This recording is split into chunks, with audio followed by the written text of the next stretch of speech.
न्याय दर्शन तीसरा अध्याय पहला आनेक। दूसरे अध्याय के दूसरे आनेक में प्रमाणों की परीक्षा तो हो चुकी, अब प्रमेयों की जो प्रमाणों से परखे जाते हैं परीक्षा आरंभ की जाती है। प्रमेयों में पहला और मुख्य आत्मा है, इसलिए सबसे पहले उसी की परीक्षा आरंभ की जाती है। प्रथम ये संदेह उत्पन्न होता है कि क्या देह, इंद्रिय, बुद्धि आदि के संघात का नाम ही आत्मा है या आत्मा इनसे कोई भिन्न पदार्थ है। प्रश्न, यह संदेह क्यों हुआ? उत्तर, दो प्रकार का व्यपदेश होने से। प्रश्न, व्यपदेश किसे कहते हैं? उत्तर, जिसमें कर्ता, क्रिया और करण का संबंध वर्णन किया जाए। प्रश्न, ये दो प्रकार का व्यपदेश क्या है? उत्तर, पहला अवयव से अवयवी का व्यपदेश होता है, जैसे कहा जाए कि जड़ से वृक्ष की स्थिति है या स्तंभों से मंदिर स्थित है इत्यादि। दूसरा, अन्य से अन्य का व्यपदेश होता है, जैसे कुल्हाड़ी से काटता है, दीपक से देखता है इत्यादि। आत्मा के लिए जो ये कहा जाता है कि आंख से देखता है, मन से जानता है, बुद्धि से सोचता है और देह से सुख दुख भोगता है, यह व्यपदेश पहले प्रकार का है या कि दूसरे प्रकार का? यदि पहले प्रकार का है तो देह आदि आत्मा के अंग हैं, और यदि दूसरे प्रकार का है तो वह उनसे भिन्न है। आगे यह सिद्ध किया जाएगा कि आत्मा में दूसरे प्रकार का व्यपदेश सिद्ध होता है। प्रथम इंद्रिय चैतन्यवादियों का खंडन करते हैं। पहला सूत्र, उत्तर पक्ष, जिस वस्तु को आंख से देखते हैं उसी को हाथ से उठाते या त्वचा से स्पर्श करते हैं और कहते हैं कि जिसको हमने आंख से देखा था उसी को त्वचा से स्पर्श करते हैं, या जिसको स्पर्श किया था उसी को आंख से देखते हैं। खाने की वस्तु को देखकर जिह्वा में पानी भराता है। यदि इंद्रिय ही ज्ञाता होते तो ऐसा कभी नहीं हो सकता था, क्योंकि और के देखे का और को कभी स्मरण नहीं हो सकता। फिर आंख के देखे हुए विषय का जिह्वा से या त्वचा से क्यों कर अनुभव किया जाता?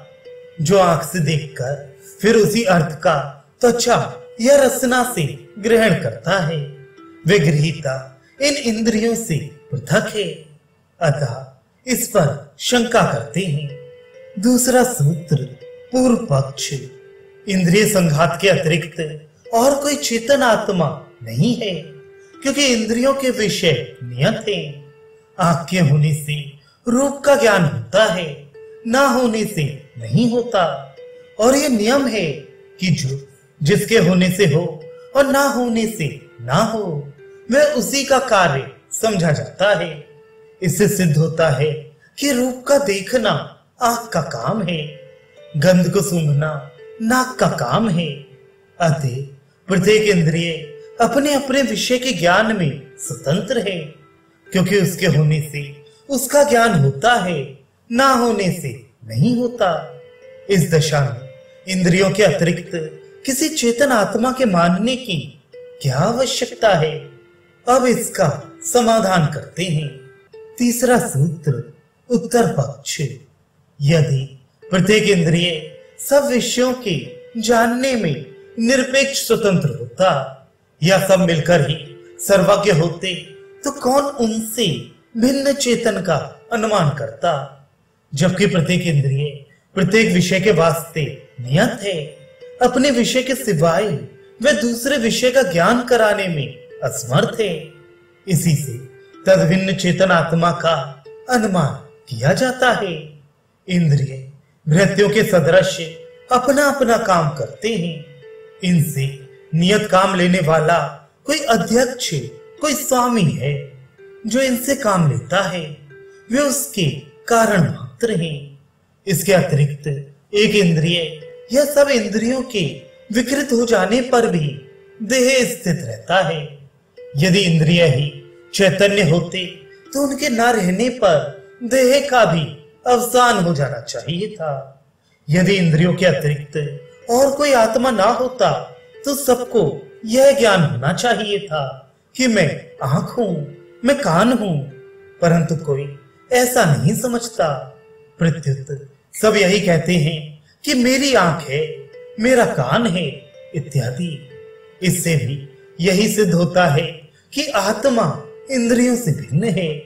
इसके अतिरिक्त जिस विषय को हमने आज देखा है, 10 वर्ष के बाद फिर हम उसका स्मरण करते हैं और वह हमको प्रत्यक्षता मालूम देता है। यदि इंद्रिय ही चैतन्य होते तो ऐसा नहीं हो सकता था। इन कारणों से सिद्ध है कि आत्मा इंद्रिय संघात से पृथक है। अब देहात्मवादियों का खंडन करते हैं। चौथा सूत्र, उत्तर पक्ष। यदि देह से भिन्न कोई आत्मा ना होता तो मृत देह को जलाने में पाप होना चाहिए, परंतु मुर्दे को जलाने या दबाने में कोई पाप नहीं मानता। न मुर्दे को जलाने वाला दंडनीय समझा जाता है। इसके अतिरिक्त जब देह ही चेतन है तो उसके न रहने पर पाप और पुण्य कुछ भी न रहेंगे। पाप पुण्य के अभाव में किसी को दुख और किसी को सुख ना होना चाहिए। यदि कहो कि बिना पाप पुण्य के भी केवल ईश्वर की इच्छा या कर्म के कारण दुख सुख हो सकता है तो यह सर्वथा असंगत है, क्योंकि इसमें कृत हानि और अकृत अभ्यागम दोष आता है। जिस शरीर ने पाप किए थे वह नाश हो गया, अब उसको किस प्रकार पाप का फल मिल सकता है? और जिस शरीर ने अभी कोई पाप नहीं किया उसको बिना अपराध क्यों दुख मिलता है? ये बात सर्वथा शास्त्र और युक्ति के विरुद्ध है कि जिसने पाप किया उसको फल ना मिले और जिसने पाप नहीं किया उसको फल मिले। यदि कहो कि देहात्मवादी पाप पुण्य को नहीं मानते तो देह की रक्षा और विनाश से लाभ हानि तो मानते हैं। बस उस देह आत्मा के नाश से जो हानि होगी वही पाप है, इसलिए आत्मा देह से भिन्न है। अब इस पर शंका करते हैं। पांचवा सूत्र, पूर्व पक्ष। यदि तुम कहो कि शरीर को आत्मा मानने से शरीर के जलाने से हिंसा होनी चाहिए और हिंसा होती नहीं, अतः आत्मा शरीर से पृथक है, जब वह निकल जाता है तो शरीर को जलाने में पाप नहीं होता।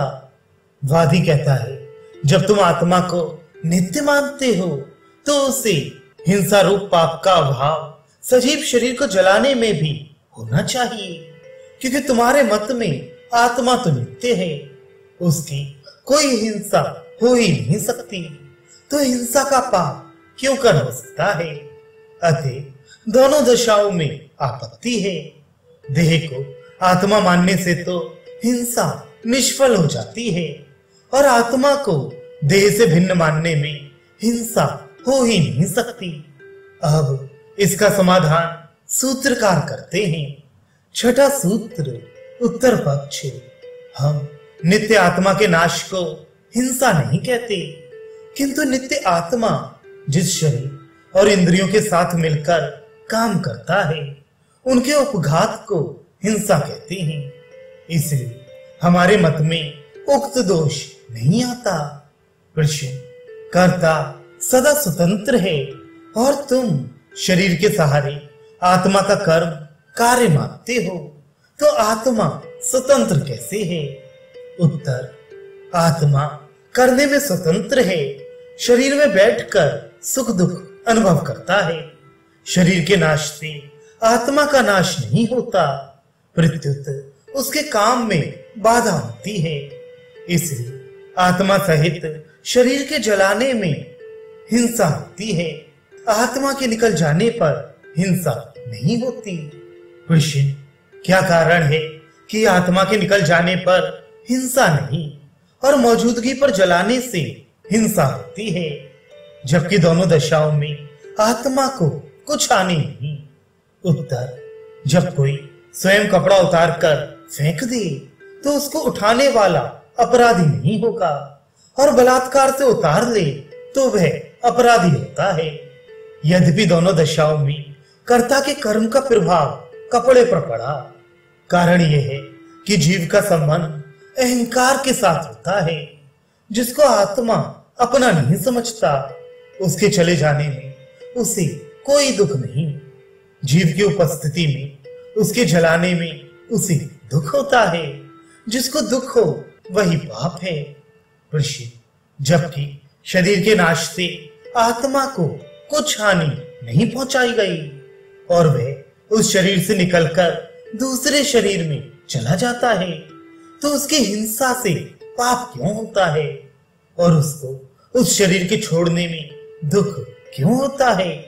उत्तर, जिस शरीर में आत्मा रहता है उसको अहंकार के कारण वह अपना समझता है, इसलिए उससे उसको एक प्रकार का अनुराग होता है।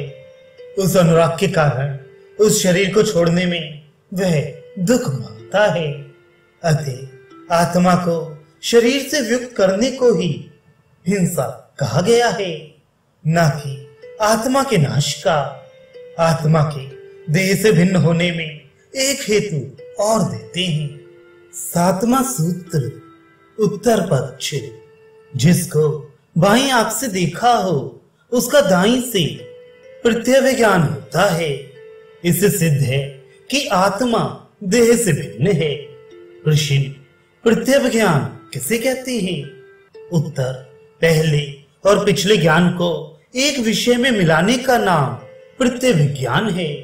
जब किसी वस्तु को पहले बाईं आंख से देखा हो, अब उसको दाईं आंख से देखकर यह ज्ञान होता है कि यह वही वस्तु है जिसको पहले मैंने बाईं आंख से देखा था। यदि देह से भिन्न कोई आत्मा न माना जाए तो प्रत्यय ज्ञान हो ही नहीं सकता, क्योंकि अन्य के देखे का अन्य को स्मरण नहीं होता। अब इस पर आक्षेप करते हैं। 8वां सूत्र, पूर्व पक्ष।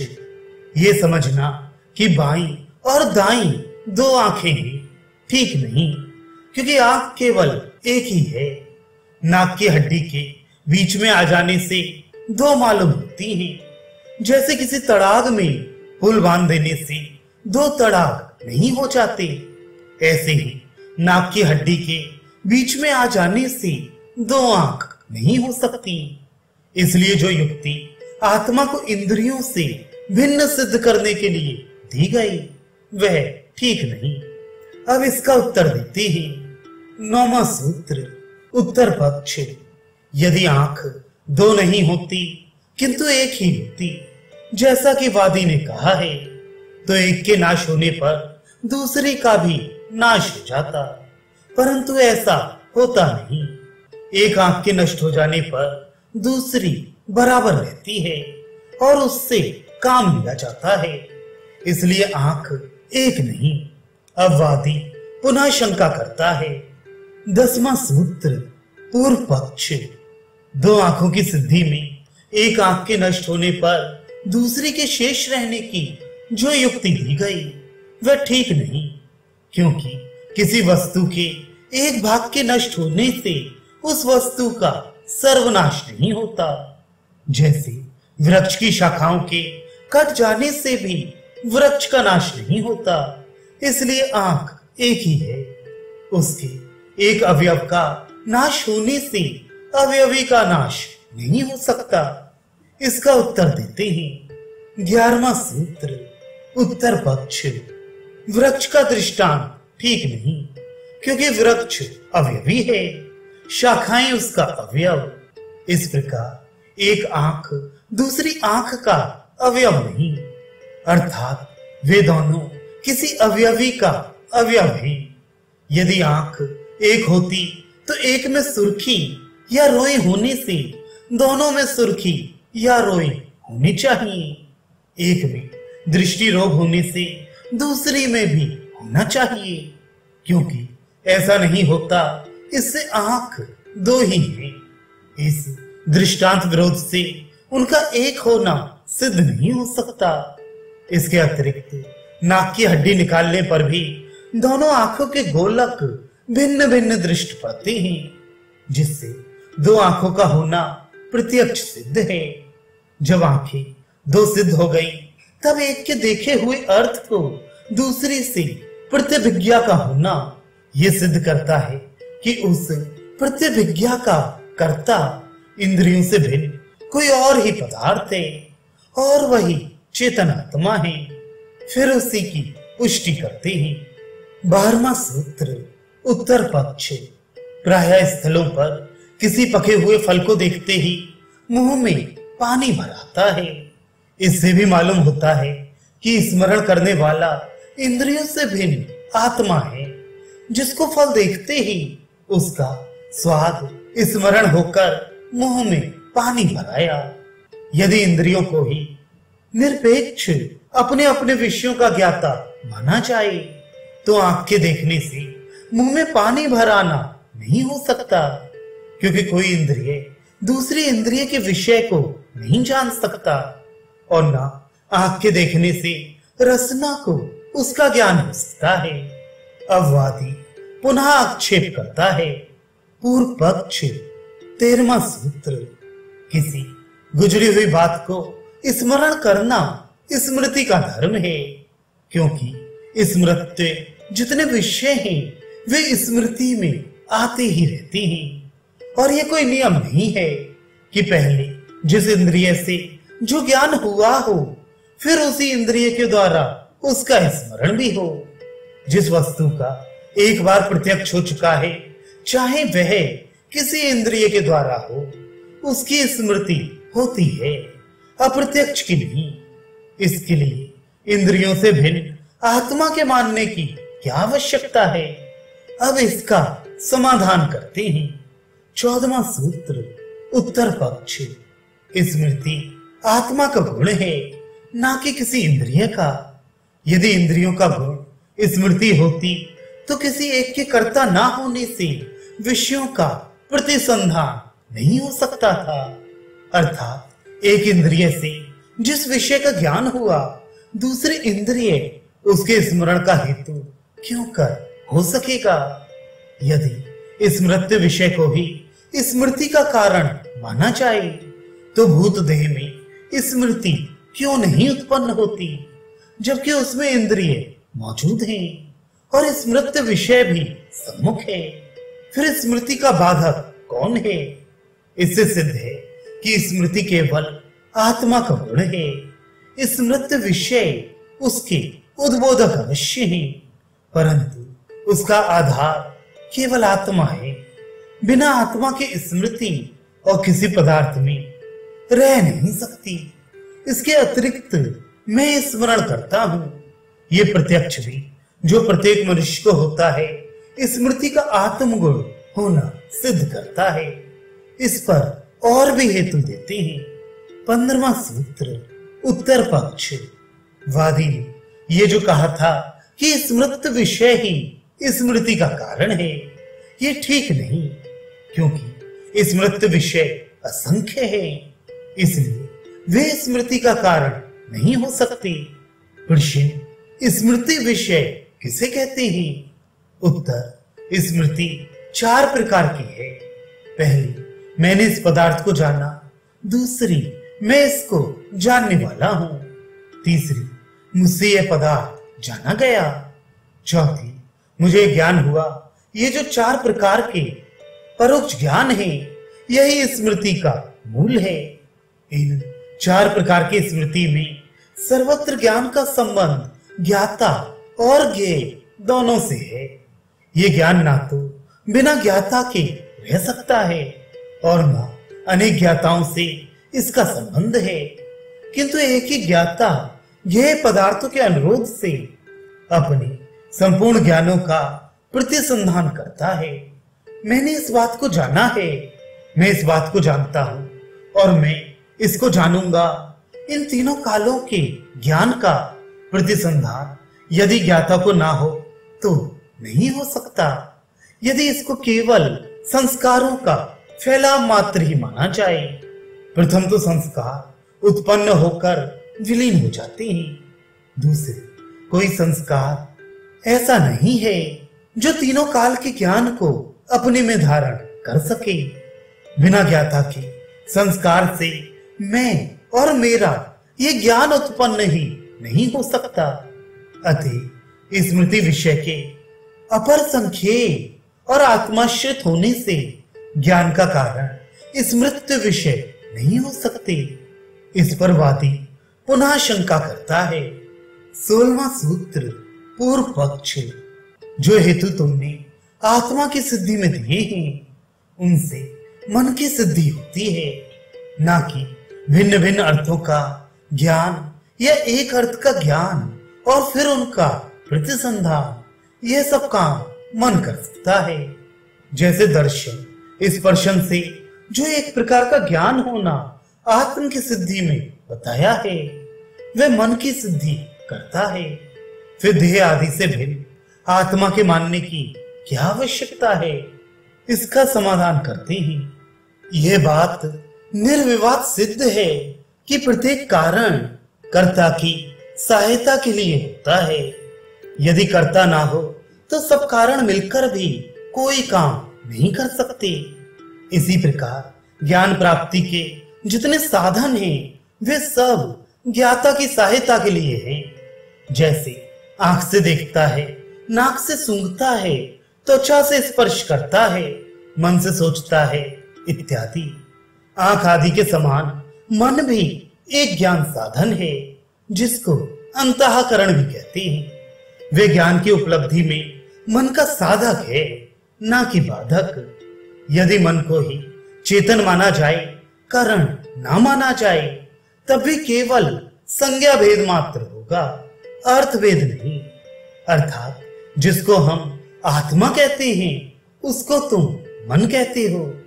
मन के स्थान में कोई और नाम कल्पित करना पड़ेगा, परंतु इससे इस सिद्धांत में कि देह आदि संघात से आत्मा पृथक है कोई हानि नहीं होती।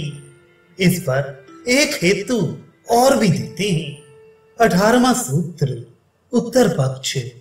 यदि कोई कहे कि रूप आदि के ग्रहण करने वाले चक्षुर आदि इंद्रिय तो अवश्य हैं, परंतु सुख आदि के अनुभव करने वाले मन या अंतःकरण की कोई आवश्यकता नहीं। यह बिना किसी कारण के ही उपलब्ध होते हैं। ऐसा नियम बांधना अनुमान के विरुद्ध है, क्योंकि इसमें तो किसी को संदेह नहीं कि रूप आदि से पृथक सुख आदि विषय हैं। उनके जानने के लिए भी कारण का होना आवश्यक है। जैसे आंख से गंध का ज्ञान नहीं होता, उसके लिए दूसरा इंद्रिय घ्राण मानना पड़ता है, और आंख और नाक दोनों से रस का ज्ञान नहीं होता, इसलिए उसके लिए तीसरा इंद्रिय रसना को मानना पड़ता है। ऐसे ही आंख आदि पांचों इंद्रियों से सुख आदि का ज्ञान नहीं होता, तब उसके लिए मन अंतःकरण की आवश्यकता क्यों नहीं? सारे इंद्रिय मन से संबंध रखते हैं। यही कारण है कि एक साथ अनेक विषयों का ज्ञान नहीं होता, क्योंकि जब जिस इंद्रिय के साथ उसका संयोग होता है तभी तद विषय ज्ञान उत्पन्न होता है।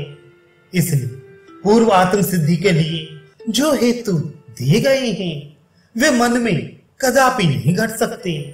अब उस आत्मा के विषय में जिसको देह आदि संघात से पृथक सिद्ध किया है, यह संदेह उत्पन्न होता है कि वे नित्य है या अनित्य।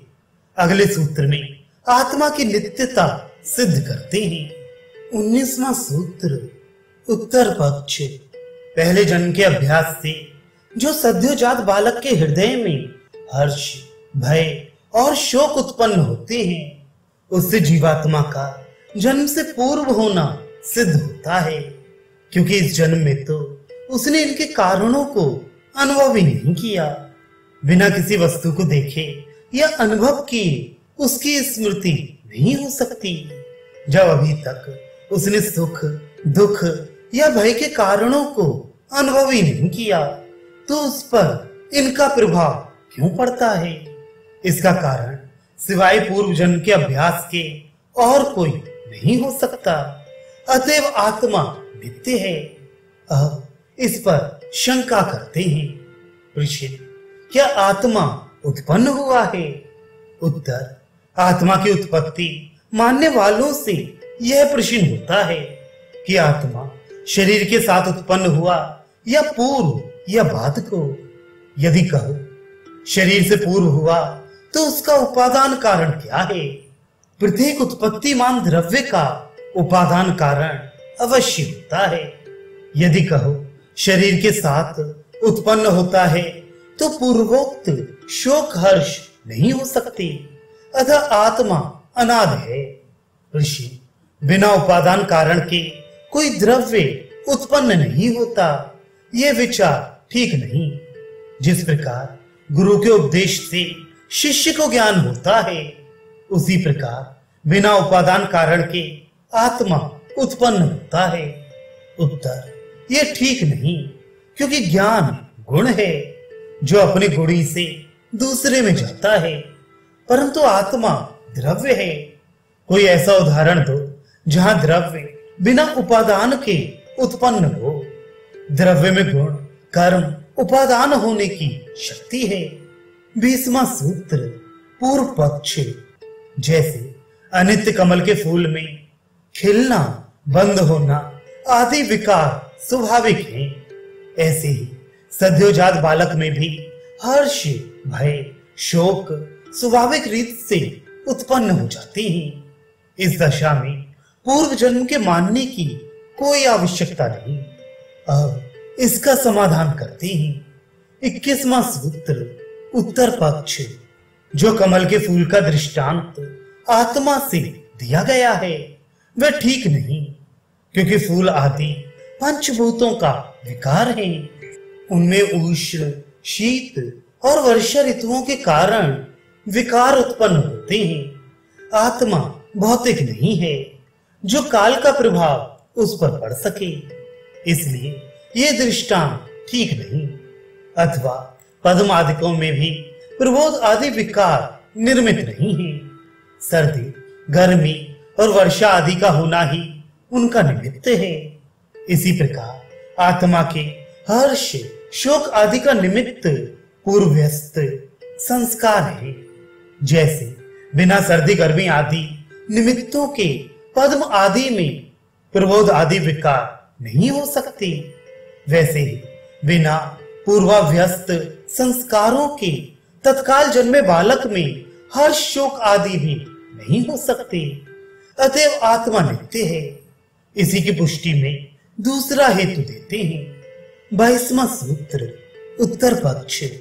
जन्म लेते ही बालक माता के स्तन को चूसने लगता है। इससे अनुमान होता है पहले जन्म के संस्कार उसको दूध पीना सिखला देते हैं। अन्यथा जब तक जीव को कोई बात सिखलाई ना जाए तब तक उसको उसका ज्ञान नहीं होता। जैसे हम लोग इस जन्म के अभ्यास से भूख लगने पर खाना खाते हैं, ऐसे ही उत्पन्न हुआ बालक पूर्व जन्म के अभ्यास से दूध पीता है, क्योंकि इस जन्म में तो अभी उसने अभ्यास ही नहीं किया। प्रश्न, क्या जीव को बिना अभ्यास के स्वमेव किसी काम के करने का ज्ञान नहीं होता? सब बातों के सीखने की आवश्यकता होती है। उत्तर, जीवात्मा को दो ही प्रकार से ज्ञान होता है, या तो प्रत्यक्ष से या स्मृति से। इसके सिवाय किसी बात को बिना सीखने के नहीं जान सकता। प्रश्न, अनुमान आदि से भी तो बिना सीखने के ज्ञान होता है, फिर कैसे कहते हो कि बिना प्रत्यक्ष या स्मृति के ज्ञान नहीं होता? उत्तर, अनुमान तो प्रत्यक्ष का ही शेष है और शब्द दूसरे से जाना जाता है, इसलिए वह शिक्षा के अंतर्गत है। ऋषि, जबकि हम पूर्व जन्म को ही नहीं मानते तो पूर्व जन्म के अभ्यास को, जो अभी साध्य पक्ष में है, हेतु ठहराना साध्य सम हेत्वाभास है। उत्तर, पूर्व जन्म को हमने हेतु में नहीं रखा है। हेतु तो जन्म लेते ही बालक का दूध पीने लगना है, जिससे कोई नास्तिक भी इनकार नहीं कर सकता। हाँ, इस हेतु से साध्य पूर्व जन्म की सिद्धि अवश्य होती है। वादी फिर आक्षेप करता है। 23वां सूत्र पूर्व पक्ष। जैसे चुंबक पत्थर अभ्यास के बिना ही लोहे को अपनी तरफ खींचता है, उस लोहे में ना तो स्मृति है और ना ही पूर्वाभ्यास। ऐसे ही बालक भी बिना स्मृति और अभ्यास के दूध पीने लगता है। इसलिए यह हेतु कि बिना पूर्वाभ्यास के भोजन में प्रवृत्ति नहीं हो सकती ठीक नहीं। अब इसका उत्तर देते ही 24वां सूत्र उत्तर पक्ष। लोहे और चुंबक का दृष्टांत ठीक नहीं, क्योंकि लोहे का चुंबक के पास सरकना भी किसी कारण से है। यदि इसमें कोई कारण ना होता तो मिट्टी पत्थर आदि भी लोहे के पास सरक जाते। यह नियम है कि लोहा चुंबक को ही अपनी ओर आकर्षण करता है, अन्य किसी को नहीं। इनके विशेष संबंध रूप निमित्त को सूचन करता है। बस ऐसे ही बालक की दूध पीने में प्रवृत्ति भी अकारण नहीं है। अब रही है बात कि वह कारण क्या है। हम प्रत्यक्ष देखते हैं कि जीवों को भोजन में प्रवृत्ति पूर्वाभ्यस्त आहार की स्मृति से होती है। इससे आत्मा का नित्य होना सिद्ध है। अब इसकी पुष्टि में दूसरा हेतु देते हैं। 25वां सूत्र उत्तर पक्ष। आत्मा के नित्य होने में दूसरा कारण यह भी है कि रागानुबद्ध जीव ही जन्म लेता है, वीतराग नहीं। राग जन्म का कारण है और यह बिना पूर्वाभ्यस्त संस्कारों के हो नहीं सकता। वह आत्मा पूर्व शरीर में अनुभव किए विषयों का स्मरण करता हुआ उनमें रत होता है और यही जन्म का कारण है। तत्व ज्ञान के निरंतर अभ्यास से जब राग की वासनाएं समूल नष्ट हो जाती हैं, तब कारण के अभाव से कार्य जन्म आदि का भी अभाव हो जाता है। इसी को मुक्तावस्था कहते हैं। इससे भी आत्मा का नित्य होना सिद्ध है। अब इस पर शंका करते हैं। 26वां सूत्र पूर्व पक्ष। जैसे उत्पत्ति धर्म वाले घट आदि कार्यों के रूप आदि गुण कार्योत्पत्ति के साथ ही आप ही उत्पन्न हो जाते हैं, ऐसे ही उत्पन्न होने वाले आत्मा में राग आदि गुणों की उत्पत्ति भी स्वयं हो जाएगी। इसमें पूर्व संस्कार या स्मृति के मानने की क्या आवश्यकता है। अतएव आत्मा अनित्य है। अब इसका उत्तर देते हैं। 27वां सूत्र उत्तर पक्ष। सगुण द्रव्य की उत्पत्ति के समान राग आदि की उत्पत्ति नहीं हो सकती, क्योंकि राग आदि संकल्प मूलक है। घट आदि कार्यों में रूप आदि गुण समवाय संबंध से सदा बने रहते हैं, परंतु आत्मा में राग सदा नहीं रहता। वह जब पूर्वानुभूत संस्कार या उनकी स्मृति से मन में कोई संकल्प उत्पन्न होता है, तभी राग या द्वेष की उत्पत्ति होती है, अन्यथा नहीं। अतः राग के संकल्प मूलक होने से सगुण द्रव्यवत उसकी उत्पत्ति नहीं हो सकती। आत्म परीक्षा समाप्त हुई। अब दूसरे प्रमेय शरीर की परीक्षा आरंभ करती हैं। प्रथम शरीर का मुख्य उपादान क्या है, इसका प्रतिपादन अगले भाग में